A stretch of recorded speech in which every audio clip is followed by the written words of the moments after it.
What is it that excites you when you travel?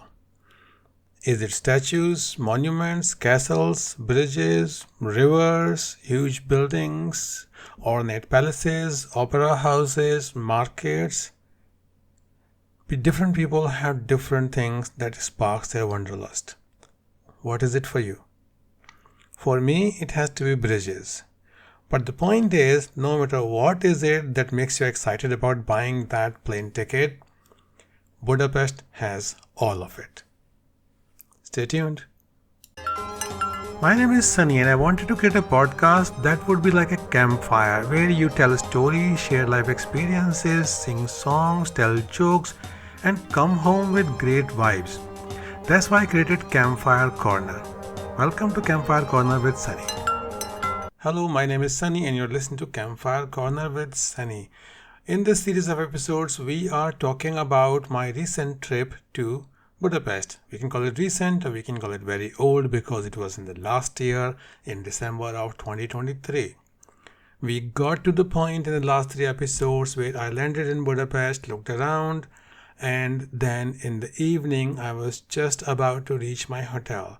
The reason that I stopped there was that I did not just go to sleep when I got to the hotel. The hotel was nice, by the way. I can show you some visuals again. There's a video track to this podcast so you can see the visuals of the room. And it was a nice, beautiful looking hotel from the outside as well. It's quite a nice building. And I had already had that food in the vegan restaurant where I had that embarrassing moment, remember? So if you don't remember, listen to the last episode. But I am always worried about getting hungry at night and not being able to sleep because I'm so hungry. Usually doesn't happen, but it scares me a little bit. So what happens is that if I've had an early supper, then I usually try to find some food like biscuits or chocolates or something like that I can keep in my room. And if I do feel like I'm starving, I can break open one of those and then save my soul. In this evening also, because I had that vegan meal very early, about 7 o'clock. So I was wondering that what happens if I get hungry again? And I asked at the reception when I was checking into the hotel, where can I buy groceries? Because that's one way of finding some food which is cheap enough and then that'll tide you over the night cravings, so to speak.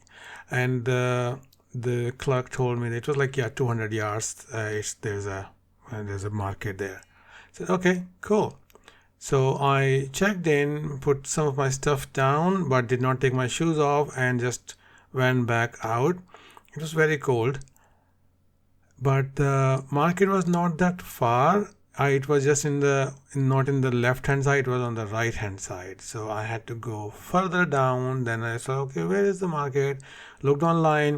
It was called Roni ABC, RONI and ABC for some reason. But so I came back to that. And this is one of the things that I like to do in different cities, in different countries. Because 2 reasons. One, you find the cheapest food in these grocery stores, convenience stores. And the second thing is, this is one of those things that locals would do and tourists would normally not do. Whenever you go out, wherever you eat, those are touristy places. Whether you go in a vegan restaurant or where you are eating like by Fisherman's Bastion or outside the Buddha Castle, all those are very touristy places with touristy items and touristy prices. So you don't get a real picture of what it is like to live in that city. Okay, if you want to get that picture, you have to go to these places. Like post office is one of those places where locals would go because of their necessity. They need to post things and tourists would have no need for that. And the grocery stores, convenience stores are similar places where you can go and buy stuff at the local prices. And also you get a good idea of how much of do you need to know the local language? Can you get by with English? In touristy places, people usually do speak some level of English. Whereas in these places, you will find less and less people speaking English. So there you have your interpersonal and non-verbal skills being tested, because you have to explain how do I need this, or do you have any questions. If you want to find some item, how do you explain that to people? Okay, so you will find yourself doing some pantomime. Like if you want shower gel, then you have to do some a pantomime of taking a shower, or if you want to ask some prices or anything like that. These days, because all these cash points are electronic, so they can just turn the screen towards you and show you that this is how much you owe, and then you can just pay by the card. In the older days, I think you had to know a little bit of your change as well. I've had those days. I've traveled in those days as well, and you had to know the currency a little bit better, especially if that country had a reputation of cheating tourists out of there, like shortchanging people. Budapest doesn't have that reputation, but in this case I didn't need anything anyway, because my Monzo card works everywhere. So with like a short little amount of money, I bought quite a few different chocolates and biscuits and brought them back to my hotel. Fortunately, I did not feel hungry in the night, but in the morning I got up early and then I needed some. So slept very well in that hotel. It was nice. It doesn't always happen, and some places where they, like Premier Inn, has a guarantee of that you would sleep well, otherwise you can have your money back or whatever. I don't know, it's nonsense. I've had issues sleeping in Premier Inn before. But Gold Hotel, yeah, nice, comfortable bed, slept very well, not too hot, not too cold, perfect. Then, as I think I mentioned many times, when I'm traveling, I wake up early very easily, either with an alarm, without an alarm as well. So I woke up somewhere around 6 o'clock, and it was snowing at the time. I just looked at it from the window. It was not snowing very hard, but it was snowing enough that, okay, I felt justified in staying a little bit more in the bed. But I had my keyboard. Remember, I bought that cheap keyboard from MediaMarkt. So I used that keyboard to make some notes and do some writing on my tablet. And I had also bought a little gadgety thing which I could use to hold my my tablet, and I could plug that into the little fancy tripod that I was carrying this time, which is called Mantis Pod Z. So with those two combined, I could have that tablet slightly higher than the bed, which was so much nicer for my neck, I can tell you that. And then I could just type in bed comfortably. The time for the breakfast was 7 a.m. to 10 a.m. The clerk had told me last night when I was checking in. So I waited until 8 o'clock. I was just doing some writing until then. And then 8 o'clock I went down. And it was a feeling like walking into, like going to the high school, the first day of high school, when you walk in and everybody's looking at you, because the room was pretty full. It was a weekend day as well, so I think it was Sunday, right? So because of that, there were more people there and there were hardly any tables. So I felt a little bit self-conscious, but not too much, because I had a right to be there. My first thing was to find a table, and I did find one table. I think that was the only table left. It's just in a corner with two seats, but it's good enough for me.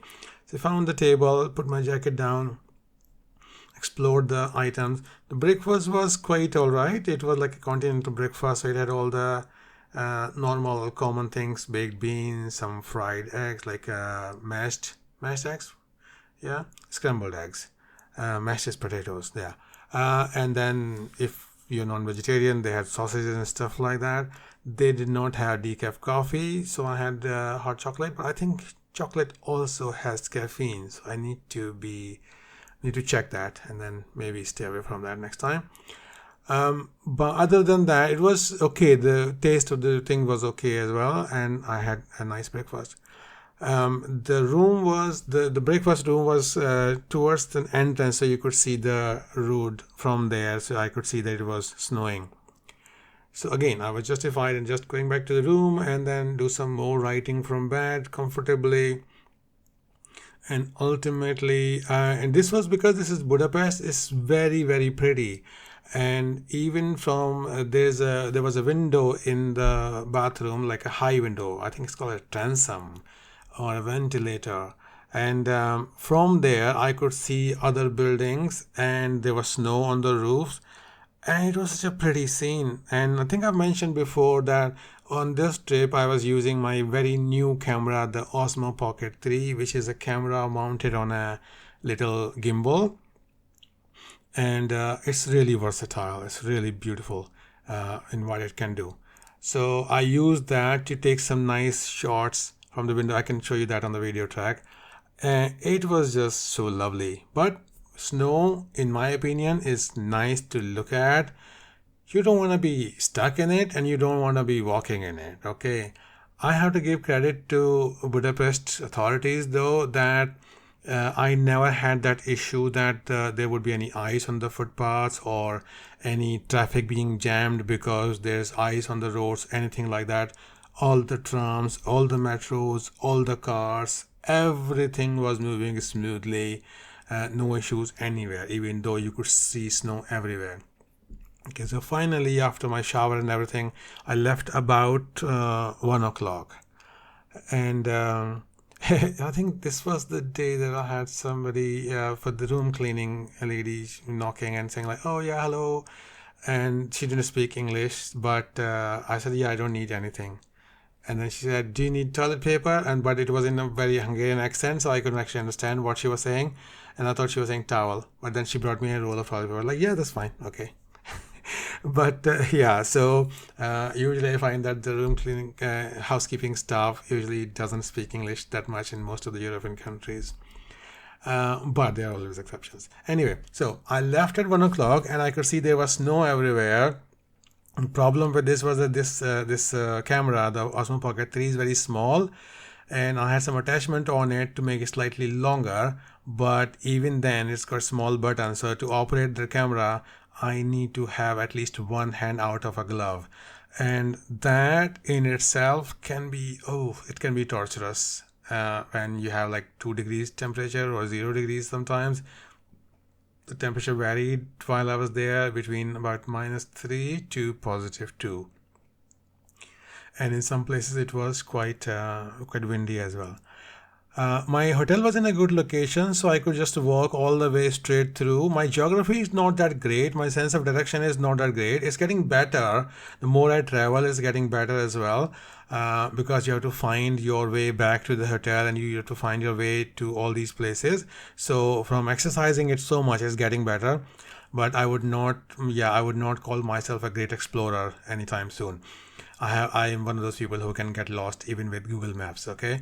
But in this case, because there was a river, and the river is I think this is how in prehistoric time they must have navigated as well before Google Maps, that you have a river or a mountain or something like that which you can see or smell. And this time I knew that the river is in this direction, so I just walked in that direction, and then from the river I knew that I could see, if I'm walking in from this direction to the river, I will see the castle will be on this side, the parliament will be on the other side of the river, and on this side will be other things. So when I came out from that to the river, I came to the Elizabeth Bridge. Okay, Elizabeth Bridge is one of the 2 most beautiful bridges in Budapest. The other one is the Cheney Chain Bridge, and this is like a wide bridge which is very high, and it's very pretty. But instead of going on the bridge, I first went under the underpass, and there's a little kind of like a park garden kind of thing, and there was a I had seen this bridge before, but I had not seen this statue before. There was a very pretty statue in green stone on a white marble platform, and I liked it a lot. I didn't know who it was of, but I liked it so much because it was just so pretty. Work of art is a work of art, right? You don't need to know whether it's been made by somebody very famous, it has any historic value or not. If you like it, you just like it. It's beautiful. You appreciate it, you admire it, you take pictures. So I took a lot of pictures of that. I took some videos, tried to do some orbit shots with my camera, and then took a picture so that I would remember the name as well.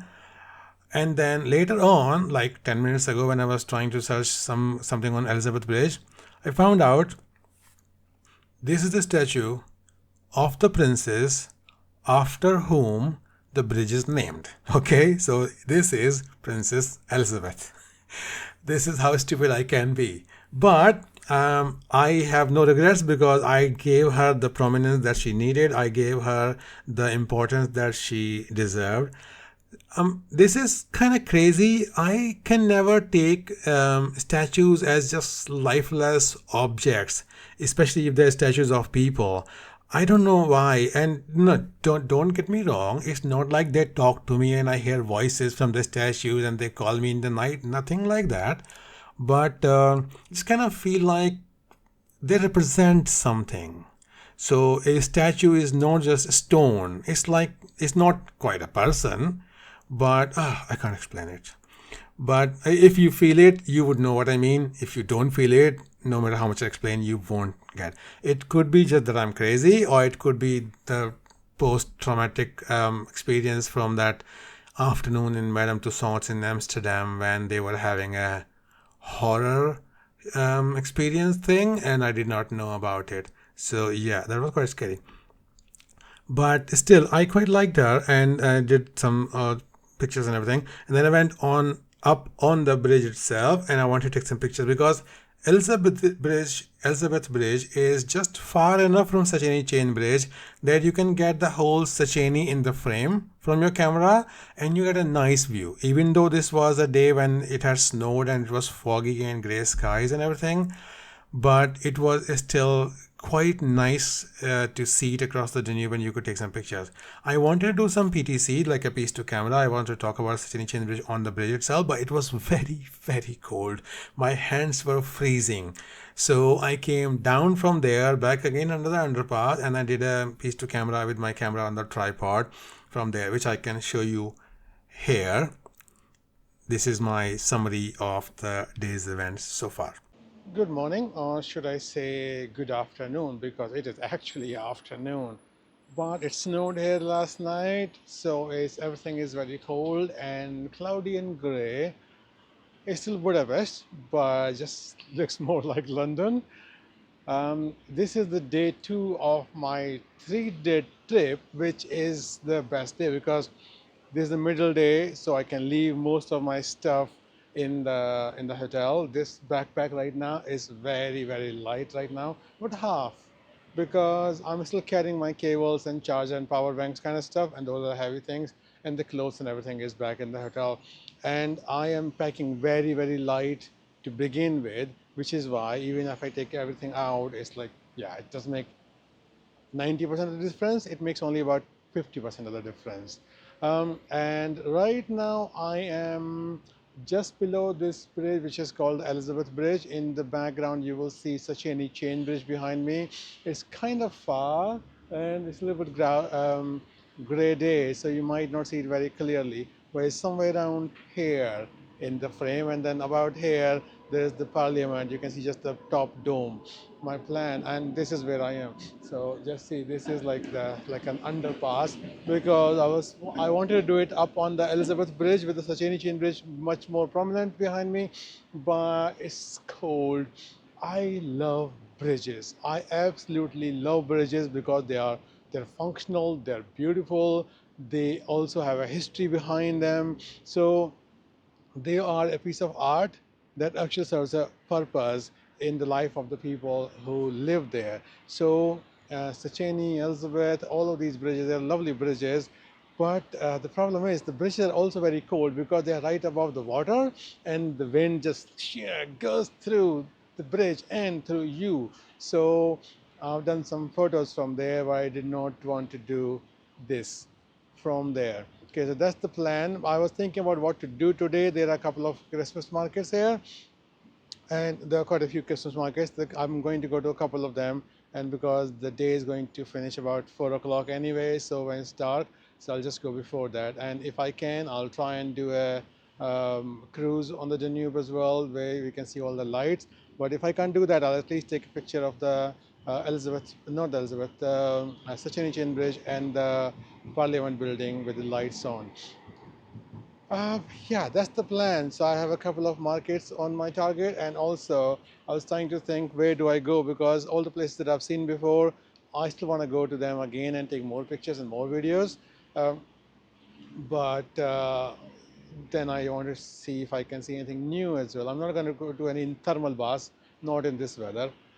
And I've looked on the map and I found that the best thing is that most of these things are around the Danube, like near either this side or that side. So I just thought I'll come to the Danube and just walk. So like a 10 minutes walk from my hotel, and I just like, yeah, come here. I think in the evening I might not even take a metro, because if I'm around here in this area, I can just walk to my hotel. It's not that far. It's on the Buda side of the Budapest. Budapest, if you don't know, is it was three cities: Buda, the old Buda, and the Pest. And so this side is Pest, this side is Buda. Buda is the older side, where Pest is the new, more trendy, more modern side, and Buddha side is where you have the Buddha Castle, the Fisherman's Bastion, and things like that. So I just came to the new, so I can just take a walk around here and then look at all the nice buildings and take more pictures than last time. That's what I'm doing now. So I'm very hungry right now, so I'm gonna see if I can find some food. But before that, I wanna go that way and then see if I can walk on the Sacheni chain bridge this time. Okay, welcome back from that whole piece to camera. After that, I was just going to walk on the Sacheni chain bridge, and I can see that we are reaching our target duration of about 20 minutes. So I'll stop here, and I would love to hear from you. Give me some comments as to what kind of bridges that you like. Do you like bridges even, or do you not like them? What are your favorite bridges? In my opinion, my favorite bridge in Budapest, Széchenyi, followed by Elizabeth Bridge. And in the world, Pont des Arts would rank in the top 3 as well. Okay, I will talk more about bridges next time when we go on the Széchenyi. Thank you very much for listening. Have a wonderful week. Happy New Year. I hope you have a fantastic year, and I hope that you keep listening to me this whole year. Yeah, I'm being selfish, but yeah, whatever. Thank you for listening and have a nice week. I will talk to you next time. Bye bye.